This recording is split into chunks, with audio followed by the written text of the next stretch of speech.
तू ही है जो मुझको बुलाता, देता है जीवन जल। तेरी शक्ति पाऊं सदा और योजना है सफल। तू ही है जो मुझको बुलाता, देता है जीवन जल। तेरी शक्ति पाऊं सदा योजना है सफल। बजाए जय जय नाम यीशु नाम, गाऊं मैं सुबह शाम। जय जय नाम यीशु नाम, गाऊं मैं सुबह शाम। जय जय नाम यीशु नाम, गाऊं मैं सुबह शाम। आप सुन रहे हैं सुबह संदेश मॉर्निंग वॉइस।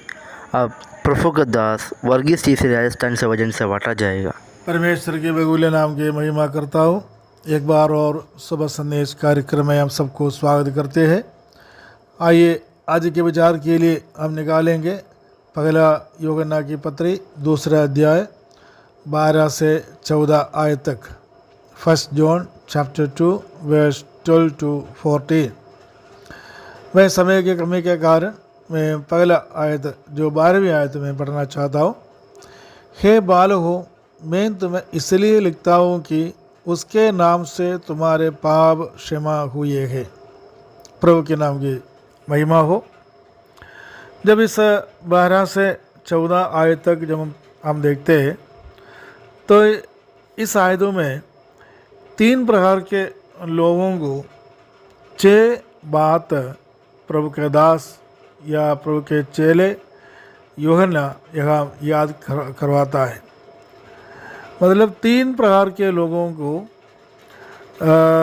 6 बात याद करवाता है।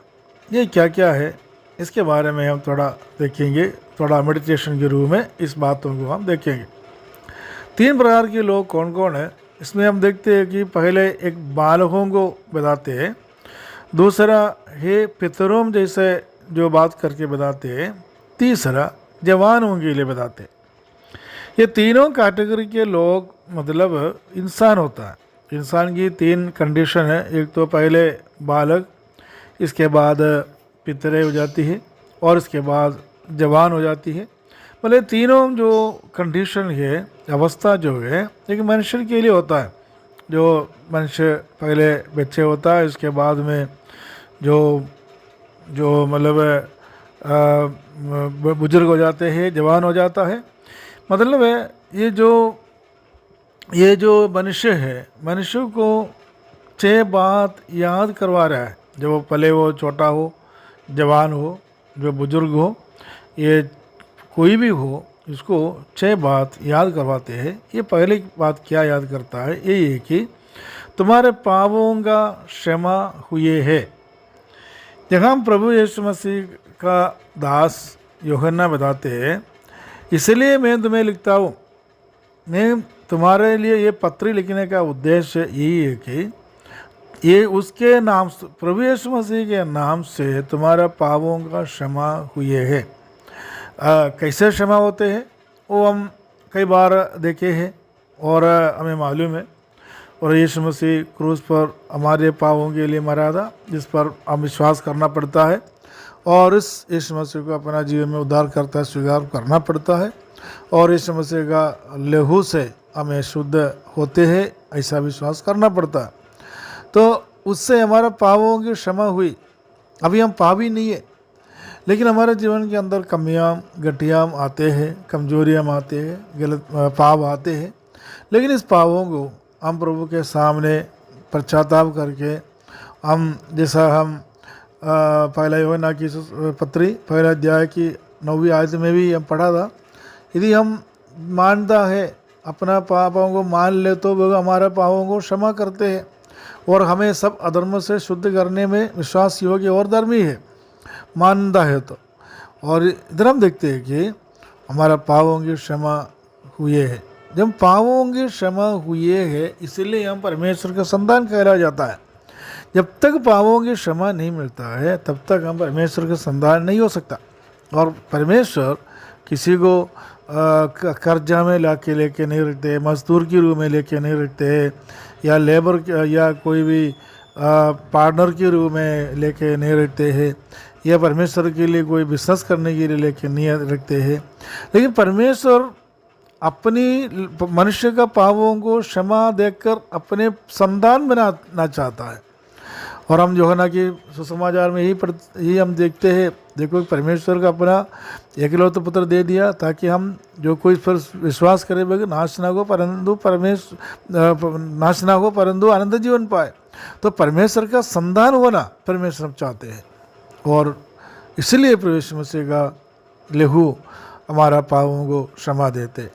दूसरी बात हम देखते हैं कि उसकी जो उसकी 13वीं आयत के अंदर हम देखते हैं तुम आदि इसलिए दिखता हूँ कि तुम आदि से तुम उसे जानते हो।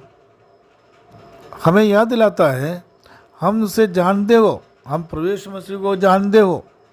तीसरी बात जवानों के लिए लिखता है कि तुमने उस पर दृष्टि जय पाई है, और यीशु मसीह पर यीशु मसीह पर दुष्ट पर जय पाई है। यीशु मसीह के द्वारा तुम दुष्ट लोगों से जय पाई है। और चौथी बात हम देखते हैं, हे लड़कों मैंने तुम्हें इसलिए लिखता हूँ कि तुम पिता को जान गए हैं। पिता मतलब परमेश्वर को जान गए हैं, और हम प्रभु मसीह को जान गए हैं, और दुष्टों से जय पाई है, और पिता परमेश्वर को भी जान गए हैं। और 14 आयत के अंदर हम देखते हैं कि तुम्हें इसलिए लिखता है कि जो आदि से है तुम उसे जानते हो और उसे जान गए हैं। आदि से कौन था? आदि से प्रभु मसीह। और यूहन्ना के समाचार में हम ये सब पढ़ते हैं, वो आदि में था, वचन परमेश्वर का वचन था, वो आदि में था, दुनिया की उत्पत्ति से पहले ही था, लेकिन वो स्वर्ग से आया। तो उसको जानते हो, उसका मतलब यीशु मसीह के बारे में हम पूरी तरह कंप्लीट बात हम समझते हो, इसलिए परमेश्वर का संतान है। और छठी बात हम देखते हैं, हम उसकी हे जवान हो मैंने तुम्हें इसलिए लिखता हूँ कि तुम बलवंत हो। परमेश्वर का वचन हम पर बना रहता है, और हम हमारा तुमने उस दुष्ट पर जय पाई है। दुष्ट मतलब शैतान पर जय पाकर परमेश्वर का वचन पर हम बलवंत हुई, ये बात हम जानते हैं।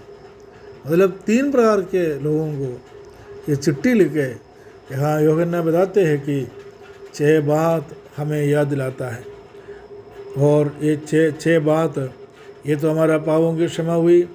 दूसरा हम देखते हैं कि आदि से हम यीशु मसीह को जानते हैं, और हम देखते हैं कि और हम दुष्ट पर हमने जय पाई है, और हम देखते हैं कि पिता को जान लिया है, और हम देखते हैं कि आदि से तुमने उसे जान गया है, और हम देखते हैं कि तुम बलवंत हो। प्यारे मित्रों, हम प्रभु यीशु मसीह में इसलिए बलवंत है कि हमारा पापों की क्षमा हुई है। हम गौर से बता सकता है हम परमेश्वर का संतान है, इसमें कोई डाउट नहीं है। हमारा उद्धार चले जाएंगे नहीं, कथन नष्ट नहीं होगा, लेकिन हम परमेश्वर का संतान बनकर रहेंगे। हम बलवंत है, इसलिए हमें गर्व है, हम मसीह है, हम विश्वासी है, हम परमेश्वर का वचन हमारा जीवन में है, हम परमेश्वर का संतान है। और वे परमेश्वर मसीह ये हमको बताते हैं, तुम अभी परमेश्वर का संतान हो, पहले नहीं था, अभी हम संतान हैं। हम यीशु मसीह के द्वारा परमेश्वर का संतान बन गया। आइए इस वचन के द्वारा परमेश्वर हमें सहायता करे, मदद करे। प्रभु के नाम की महिमा हो।